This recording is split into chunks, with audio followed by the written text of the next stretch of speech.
नमस्कार दोस्तों, आज हम NCERT कक्षा 6 इतिहास का अध्ययन करेंगे। अध्याय 1, क्या, कब, कहाँ और कैसे। रसीदा बैठी अखबार पढ़ रही थी। अचानक उसकी निगाह एक सुर्खी पर पड़ी। 100 साल पहले।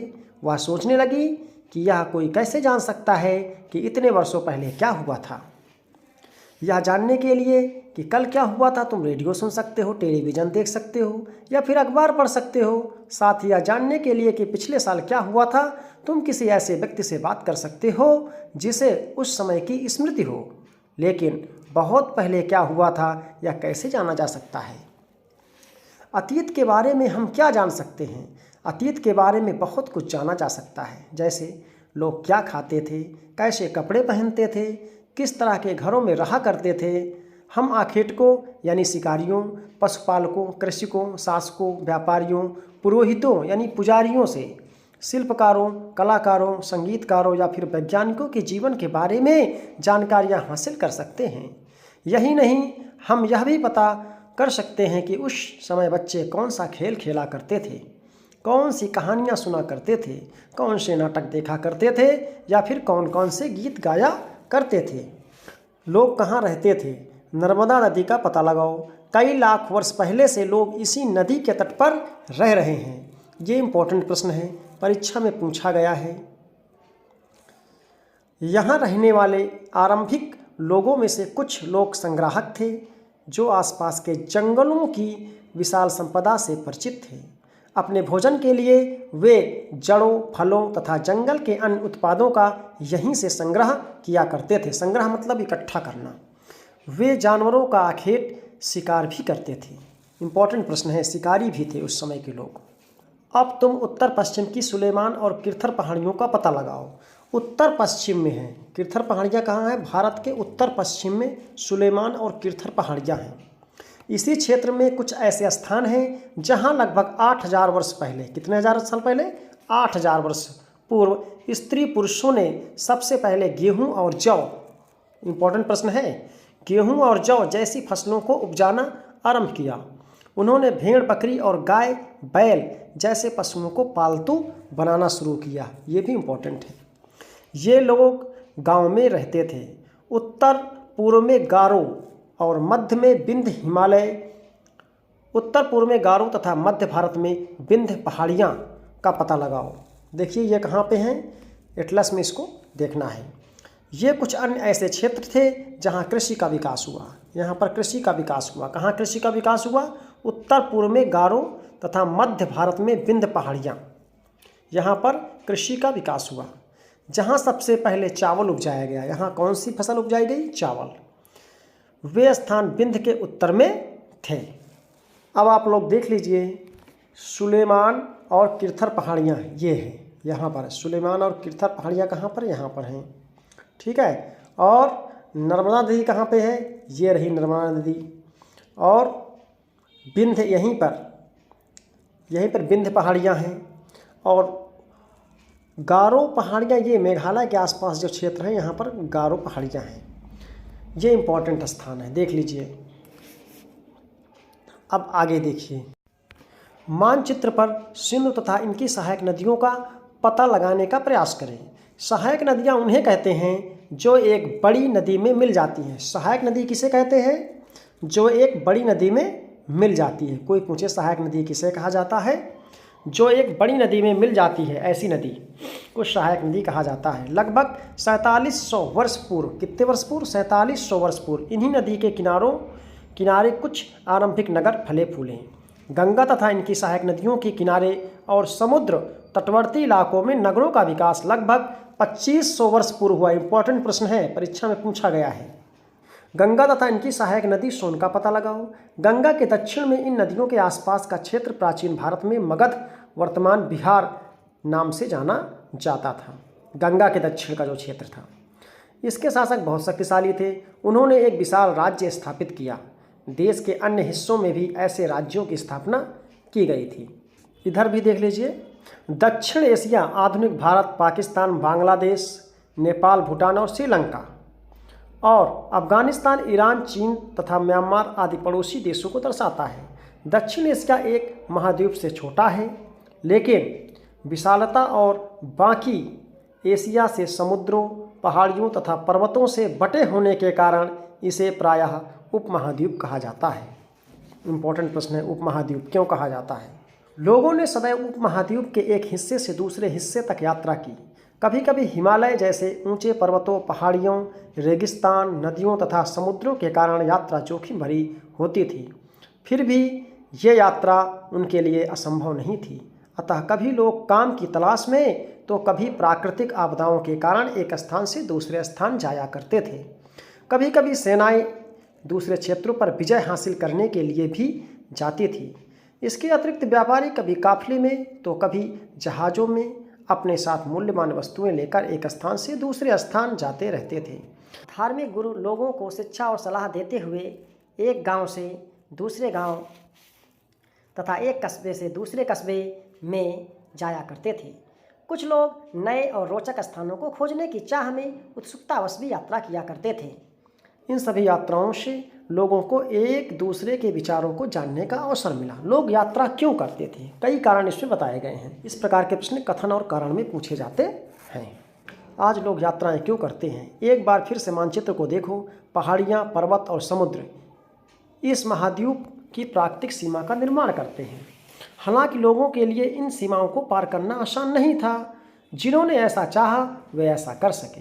वे पर्वतों की ऊंचाइयों को छू सके तथा गहरे समुद्रों को पार कर सके। उपमहाद्वीप के बाहर से भी कुछ लोग यहाँ आए और यहीं बस गए। लोगों के इस आवागमन ने हमारी सांस्कृतिक परंपराओं को समृद्ध किया। कई सौ वर्ष से लोग पत्थरों को तराशने, संगीत रचने और यहाँ तक कि भोजन बनाने के नए तरीकों के बारे में एक दूसरे के विचारों को अपनाते रहे। देश के नाम। अपने देश के लिए हम प्रायः इंडिया तथा भारत जैसे नामों का प्रयोग करते हैं। इंडिया शब्द इंडस से निकला है। इम्पोर्टेंट प्रश्न है, इंडस, जिसे संस्कृत में सिंधु कहा जाता है। अपने एटलस में ईरान और यूनान का पता लगाओ। लगभग 2500 वर्ष पूर्व उत्तर भारत की ओर से आने वाली ईरानियों और यूनानियों ने सिंध को हिंदोस अथवा इंदोस और इसी नदी के पूर्व में स्थित भूमि को इंडिया कहा। इसी को इंडिया कहा गया। भरत नाम का प्रयोग, किसका प्रयोग?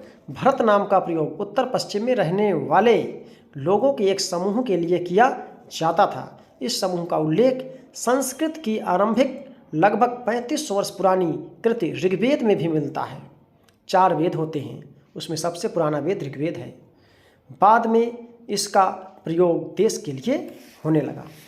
अतीत के बारे में कैसे जानें? अतीत की जानकारी हम कई तरह से प्राप्त कर सकते हैं। इनमें से एक तरीका अतीत में लिखी गई पुस्तकों को ढूंढना और पढ़ना। ये पुस्तकें हाथ से लिखी होने के कारण पांडुलिपि कही जाती थी। पांडुलिपि जानिए, पांडुलिपि क्या होता है? जो हाथ से लिखी जाए। अंग्रेजी में पांडुलिपि के लिए प्रयुक्त होने वाला मैन्यूस्क्रिप्ट शब्द लैटिन शब्द मेनू, जिसका अर्थ हाथ है, से निकला है। ये पांडुलिपियाँ प्रायः ताड़पत्र अथवा हिमालय क्षेत्र में उगने वाले भूर्ज नामक पेड़ की छाल से विशेष तरीके से तैयार भोजपत्र पर लिखी जाती थी। कहाँ पर लिखी जाती थी? ताड़पत्र या भूर्ज नामक पेड़ की छाल। ये भी इम्पोर्टेंट प्रश्न है। इतने वर्षों में इनमें से कई पांडुलिपियों को कीड़ों ने खा लिया तथा कुछ नष्ट कर दी गई। फिर भी ऐसी कई पांडुलिपियाँ आज भी उपलब्ध हैं। प्रायः ये पांडुलिपियाँ मंदिरों और विहारों में प्राप्त होती हैं। इन पुस्तकों में धार्मिक मान्यताओं और व्यवहारों, राजाओं के जीवन, औषधियों तथा विज्ञान आदि सभी प्रकार के विषयों की चर्चा मिलती है। इनके अतिरिक्त हमारे यहाँ महाकाव्य, कविताएं तथा नाटक भी है। इनमें से कई संस्कृत में लिखे हुए मिलते हैं, जबकि अन्य प्राकृतिक और तमिल में है। प्राकृत भाषा का प्रयोग आम लोग करते थे। ये इम्पोर्टेंट प्रश्न है।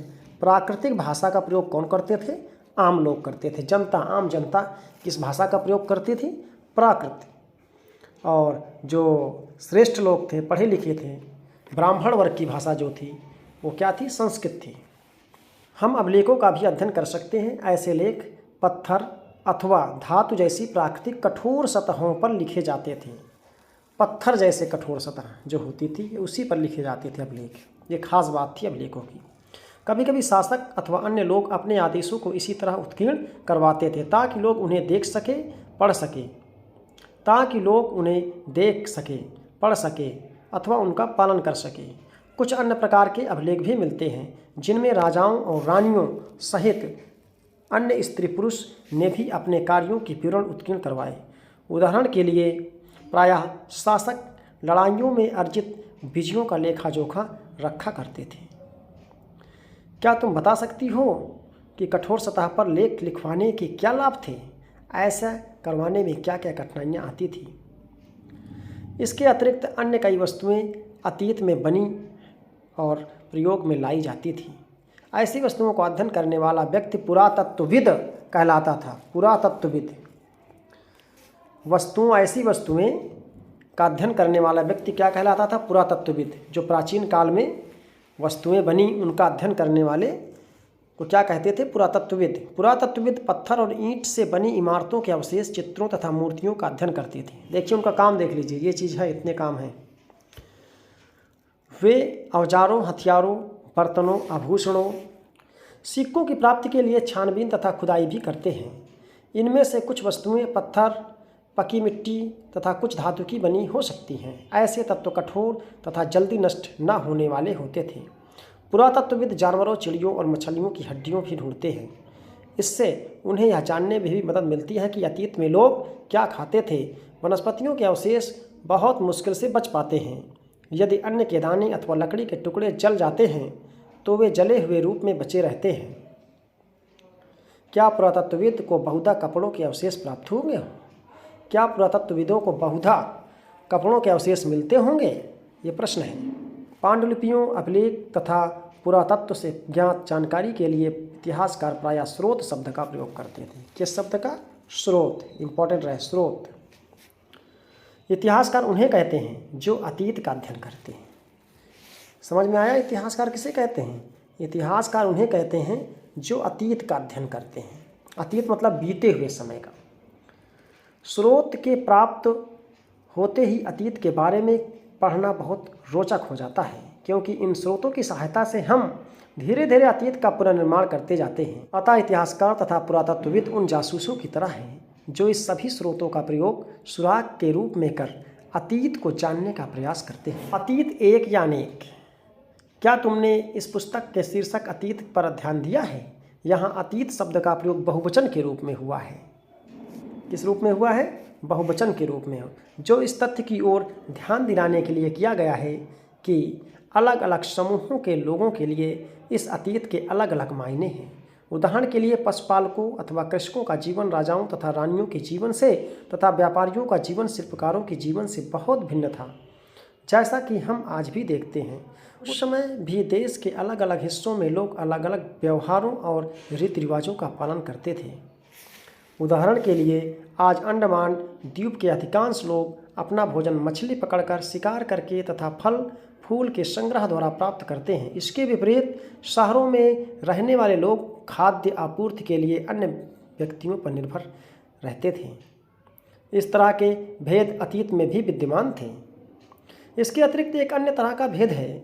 उस समय शासक अपने विजयों का लेखा जोखा रखते थे। यही कारण है कि हम उन शासकों अथवा उनके द्वारा लड़ी जाने वाली लड़ाइयों के बारे में बहुत कुछ जानते हैं, जबकि शिकारी, मछुआरे, संग्राहक, कृषक अथवा पशुपालक जैसे आम आदमी प्रायः अपने कार्यों का लेखा जोखा नहीं रखते थे। पुरातत्व की सहायता से हमें उनके जीवन को जानने में मदद मिलती है। हालांकि अभी भी इनके बारे में बहुत कुछ जानना शेष है। अब देख लीजिए तिथियों का मतलब। अगर कोई तुमसे तिथि के विषय में कुछ पूछे तो तुम शायद उस दिन की तारीख, माह, वर्ष जैसे कि 2000 या इसी तरह का कोई और वर्ष बताओगी। वर्ष की तरह यह गणना ईसाई धर्म प्रवर्तक ईसा मसीह के जन्म की तिथि से की जाती है। अतः 2000 वर्ष कहने का तात्पर्य यह है कि ईसा मसीह के जन्म के 2000 वर्ष के बाद। ईसा मसीह के जन्म के पूर्व की सभी तिथियां ईसा पूर्व, ईसा से पहले के रूप में जानी जाती हैं। इतिहास और तिथियां। अंग्रेजी में बीसी, हिंदी में ईसा पूर्व का तात्पर्य बिफोर क्राइस्ट होता है। क्या होता है? Before Christ. बीसी का मतलब बिफोर क्राइस्ट यानी ईसा पूर्व। कभी कभी तुम तिथियों से पहले एडी, हिंदी में ईस्वी लिखा पाती हो। इसे एनो डोमिनी कहते हैं। क्या कहते हैं? एनो डोमिनी। इंपॉर्टेंट प्रश्न है। एडी का फुल फॉर्म एनो डोमिनी। यह एनो डोमिनी नामक 2 लैटिन शब्दों से बना है तथा इसका तात्पर्य ईसा मसीह के जन्म के वर्ष से है। कभी कभी एडी की जगह सीई तथा बीसी की जगह बीसीई का प्रयोग करते हैं। सीई अक्षरों का प्रयोग कॉमन एरा तथा बीसीई का बिफोर कॉमन एरा के लिए किया जाता है। हम इन शब्दों का प्रयोग इसलिए करते हैं क्योंकि विश्व के अधिकांश देशों में अब इस कैलेंडर का प्रयोग सामान्य हो गया। भारत में तिथियों के इस रूप का प्रयोग लगभग 200 वर्ष पूर्व आरंभ हुआ था। कभी कभी अंग्रेज के बीपी अक्षरों का प्रयोग करते हैं, जिसका तात्पर्य बिफोर प्रेजेंट, वर्तमान से पहले। कुछ इंपॉर्टेंट तिथियां परीक्षा में पूछी जाती हैं। कृषि का विकास कब हुआ? 8000 वर्ष पूर्व हुआ। सिंधु सभ्यता के प्रथम नगर 4700 वर्ष पूर्व। कब? 4700 वर्ष पूर्व। गंगा घाटी के नगर मगध का बड़ा राज्य 2500 वर्ष पूर्व। कब? 2500 वर्ष पूर्व।